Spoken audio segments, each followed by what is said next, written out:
Okay, what's your name? It's Giles Perry. And you're from Plymouth? Yes, I'm from Plymouth. So quite a few years ago you used to use the men's pool on the Hoe in Plymouth? It's on the other side of the wall. Yeah.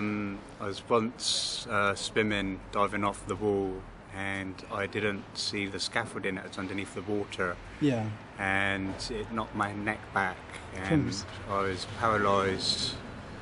But seemed like a long time, but obviously it wasn't, because I would have drowned. Yeah. So how did that affect you?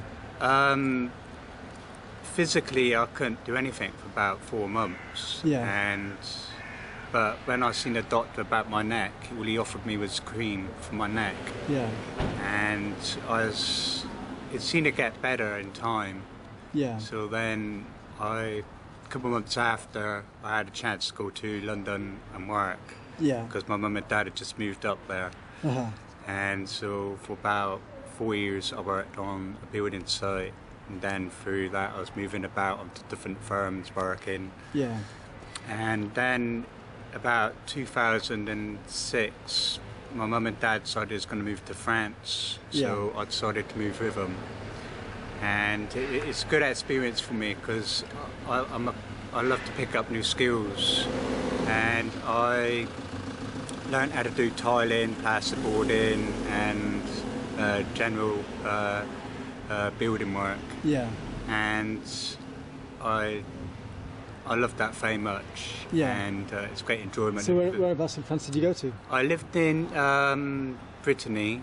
Yeah. And then from Brittany I moved up to Normandy, and 3 years ago my mum... How did you find the social side of France compared to the UK? They're very reserved. They take a long time before they open up. Yes. I have met some really nice French people, and but if you get into their system, they can be very stubborn. Yeah. For like my dad, when we was the money situation was getting a bit short, my dad thought he could just go to the job centre and try and find work. Yeah. And they told him, no, go back to your own country. Yeah. And so me and my dad went back to London for a couple of months working. Do you think that's why all these foreigners are trying to get into the UK instead of going into France? I think so as well, because it's so difficult for them. That's why they allow them and push them through. Yeah. And that's why obviously they'll find any way they can to get into England. Yeah. And I can't blame them for wanting to come to England, because obviously it is a nice country. Well, it's human nature to try and survive, isn't it? So you're going to go and do whatever you can to try and survive. Yeah. Especially if you come from a country that's poorer or more backwards. Yes. Where you're struggling more. So from France, where did you go from there? Well, about 2009, I met my fiance on the internet. Yeah. And I decided I was going to go to the Philippines. Tremendous. So from there on, Was she a Filipino? Yeah, she's Filipino. Uh-huh. So and she's just fantastic. And you've got a daughter over there now as well. I've got a stepdaughter, and obviously my baby, which is obviously mine. Yeah. And she just means the world to me, and I'll do anything I can to get them to England. Yes. I tried it in the Philippines and it did not work out for me. Yeah. So what seemed to have gone wrong in the Philippines? Well, I decided I was going to buy a flat in the Philippines, in Manila. Yeah. And that went all okay. And then someone tried to take my daughter away from me, and we was a bit worried that they'd come back again and they may succeed. So we decided... What did they want to do with your daughter then? Well, they wanted to sell her. Oh, right, so, yeah, so people trafficking. Yeah. Or the sex trades. Well, the thing is, for any half-house, got a high premium in the Philippines. And as my daughter's like a Shiraz copy of me, so she's got very white skin, and before they tried to take her, they'd actually joked a few times about how they would, if we need money, they'd buy our daughter off us. Yeah. And we thought this was joking. Yeah. And one day when me and Jolene, my fiance, went to the market, my daughter was asleep, and our neighbour, her wife, came in and took our daughter off my stepdaughter. And when we came back, we said, "Where's Mackenzie to?" And they said, "Well, our neighbour took her." And so we went down there and we found out that they went in and they was just about to get into their car.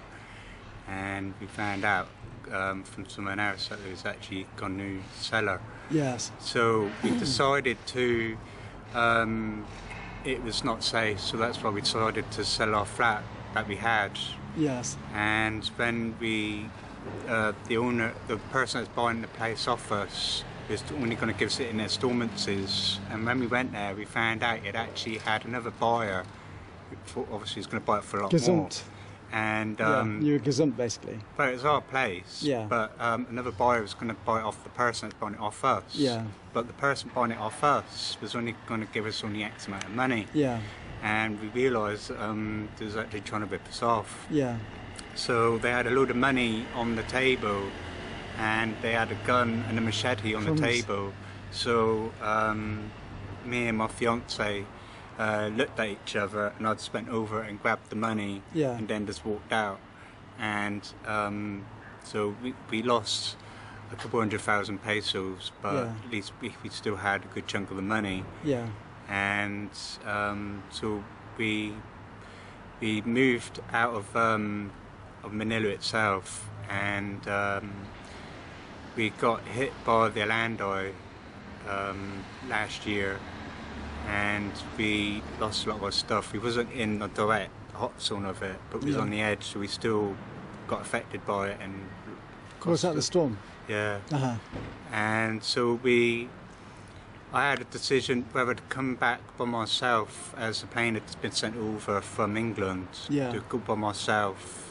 But then I thought that would have been selfish to have done that and left my fiance and my stepdaughter and my baby behind. So I decided to stay and be with them, and we caught a boat to Mindanao to be with her Sounds parents. like an exotic lifestyle, very hard living. Yeah. It's also an adventure, though. Oh, it is. So carry on anyway, because you got into even more. And after 12 months of being in Mindanao, I had an argument with my father-in-law, and he threw me out of the house.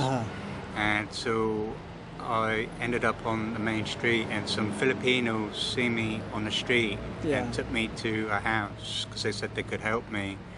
And luckily for me, that the person that they took me to was an Englishman who was married to a Filipino. So they looked after me for just over 12 weeks. And in that time, we was emailing the embassy for assistance to help me, and they would not help me. And so the English guy decided to take me to the police station, so maybe the embassy would repatriate me. And when I got in the police station, that was already on high alert for a rebel attack, but they still took me in. And obviously the first night I was there, which is obviously a photo of me on my first night with the police commander. Yeah. Was that scary the first night then? It was very... I would have thought it was. It was actually. It's very... Just didn't seem right. Being in a foreign country and having nothing is a very insecure situation to be in. Because I've been in there a few times. So, I mean, I've always had a little bit of money behind me, but you can go into a foreign country and having no home, you feel insecure. Yes. And having the language barrier as well. So what happened there then? Well, luckily for me, obviously the commander-in-chief spoke good English. Yeah. And so he took me in. But the first thing they'd done is they emailed the embassy for assistance to help me, and the embassy never replied. So they had to contact the immigration, Philippine immigration that is, to contact the British embassy to help me. Yeah. And the British embassy still wouldn't do anything. Yeah. So I had to... Why wouldn't they do anything? Well, they just wouldn't do anything. Yeah, so, apathetic or just not interested. Just not interested. Yeah. And so I stayed there for 2 weeks, and the police were very good to me. They put me in a bed, they fed me, and they helped me get back to Manila, to the British Embassy. Yeah. And as soon as I got to the British Embassy, for 3 weeks I slept on a metal bench. Yes. And again, they would not feed me or help me in any financial way. Yeah. So that's disgraceful. And I had to rely on any British that would go into the embassy that were going to help me when they understood my story. After the 3 weeks, there was a storm come in and I was worried. Was that the storm last year? This was another one a couple of weeks ago. Sorry, yeah, go on. And so they decided that they had to do something. So they made me sign for just under £1,000, yes, which I have to pay back within 6 months, or there's a 10% charge on top. And they hold on to my original passport. Yeah. And so then I was able to get into a hotel and book my flight. Yeah. And sort my immigration out. Yeah. And then I finally did all that, and then I arrived in England on the 24th of July. Yeah. Where then I stayed in a hotel for a night, and the next day I managed to get in contact with my ex-brother-in-law that took me in. Yes. And then I decided that I need to start getting into the system, but as I had a bad neck from when I was in Manila, yes, through bad neck and pains going down my spine, and which relates to the earlier injury from diving. Yes. I decided to sign on, which you have to do on by phone now. Yeah. And so I did that, and then I claimed for ESA and for my residency tests. Yes. And I failed my residency tests because they believe that I will receive ESA and then I will just leave England. Yes. And what is ESA? Well, it's very similar to like JSA. Yeah. Job seekers allowance. Yes. What is it? What's the abbreviation of ESA? That, or the main words for ESA? Well, it's just for like I'm not exactly sure. Really. Yeah, it doesn't matter. Sorry, it doesn't matter. I was just trying to. We know what job seekers allowance is. Who's just know what ESA is?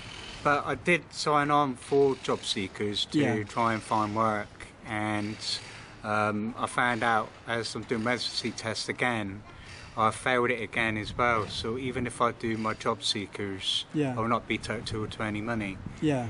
And I've been trying to find a place to live.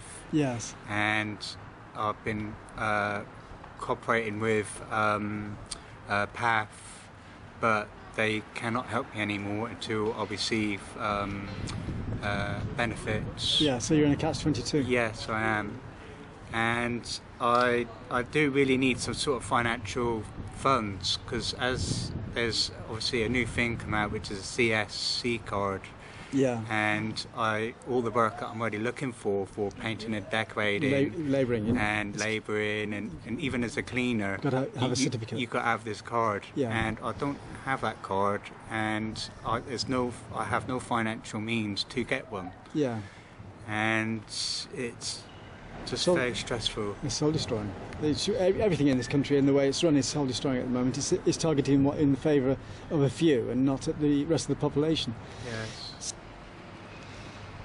So, I can understand why people are so racist in this country at the moment, when they're on about people coming into this country from abroad and being able to collect benefits straight away. Yes, I do understand that as well, but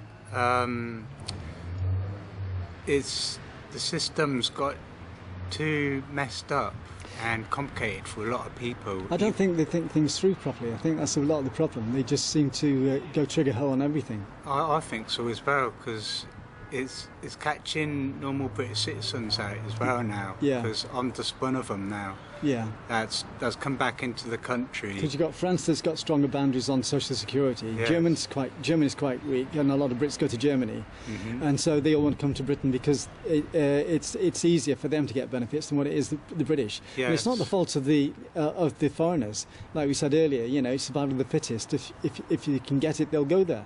So it's the problem with the system in this country, and you know, from what I've seen for a long time, it's very dysfunctional and chaotic to say the least. Well, for me, I was... And outdated. Sorry. Well, I was actually thinking about this only earlier. I'm thinking, well, as a British citizen, I should be allowed to not have to do the residency test. Yes. But obviously, I do also understand that they have to do it. Otherwise, it may be classed as racism or singling out foreigners from the British. Yeah. I think what they should be doing is about doing some sort of legal sort of paperwork that if a British citizen comes back in, not just proving that he's going to stay in England, but they need to sign a bit of paper saying that they're going to stay in England for at least 12 months. Yes. That way, they are straight away back into the system. They're able to get, if they've got an illness, they can get straight away. But even so, you know, even if you're not staying in the country, then you're still getting out of the system in the UK, or out of the financial trap in the UK. So any financial help is an asset to either getting you into a job or getting you out of the country again. So it gets you it gets you off their backs. So it's still, you know, contradictory, really. But the thing is, it's got to also work the other way, because for me, I do want to work. So, but for me to work, I need to sort my health out. Yes. And I need to have some sort of financial means, so then I can do a course, which I can then do for my CSC card. Yeah. I can then save up the money to get my tools. Yes. And then I can look for a different range of jobs. Yes. But I can't do that until I receive some sort of financial help. Yeah. And if I do find a job, then obviously I need money as well to get to the job. Yeah. Because I don't want to be travelling 5 or 10 miles to start a job in the morning, and I'm really tired before I start work. No, I mean, that's the, you know, it also adds on to, it's also, you know, that everything is about life and what goes on in your life. And when you add that on to your travelling, you know, it's all right for people in power to say, well, you know, if you might have to commute 2 to 3 hours to work. But if you're not getting paid for it, then it's a waste of what you can be doing with your valuable life, you know. Yes, it is. And also spending valuable time where I could be doing normal day things. Absolutely. So, because you know, it's all one-sided at the moment. It's all for the system and nobody else. Yes. Going back to the fact that your daughter was nearly kidnapped and you wanted to bring her back into the UK, you've got paperwork here that says when you tried to bring her back to the UK, the British Embassy didn't want to know, and they said that she'd be better in the Philippines or in the social services of the Filipinos, where there's child trafficking going off. Yes. Which is disgraceful, isn't it? That's why in the end I had no choice, but I had to leave her with her grandparents. Yes. Because obviously my fiancé is in the next couple of days maybe going abroad to work. Yeah. And I didn't also, like I said, I couldn't take a chance to bring my daughter to Manila. Yeah. And then that I'd take her into the British Embassy and then they take her off me. Yeah. And then she's put into Filipino child welfare. Yeah. I couldn't allow that because that wouldn't happen in England. Yeah. And I could not take a chance for my daughter for her to happen, because she's not just like any normal Filipino. She's got white skin like I have, with brown hair. So she's a prize too. Yes, and if she had got into that system, she would have disappeared, and I would have been in fear of whatever happened to her. Yeah. And it's a decision that I didn't really have to think hard on. It was safer for her to stay in Mindanao with her grandparents. I mean, you're looking well enough, but you must be in emotional turmoil at the moment, to be honest. I am, because last couple of days she was in hospital for 5 days because she had and the way the system's treating you in the UK as well. It's just one wall going up after another behind you, isn't it? In front of you, I mean. It's an absolute headache. Yeah. And really all I want to do now is just get my family over. Yeah. And I can't take that first step, because I'm coming through all the red tape with all the paperwork I have to do here. Yes. Just to try and find a job now. Yeah. And I really did think I could just come straight back into England and get back in the system and work. Well, it's not a people-friendly country. No, it's not. So, and it's a shame, because now I am proud to be British. Yeah. And when I go through all this paperwork, it feels like I'm just like dirt. Yeah. I'm being just kicked about.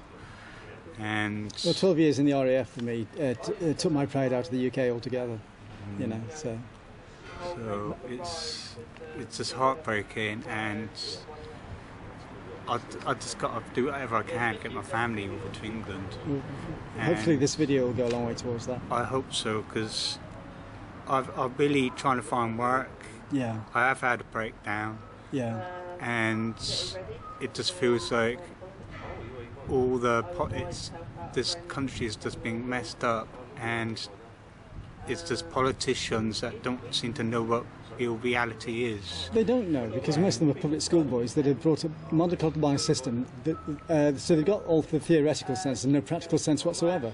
And it's become a litigation society where it's a few people making a heck of a lot of money out of having to go through court cases and goodness knows what to achieve anything at all. It's an administration legal nightmare which is based on double standards. Oh, and I agree with you 100% on that. Anyway, take care. And okay, thank you.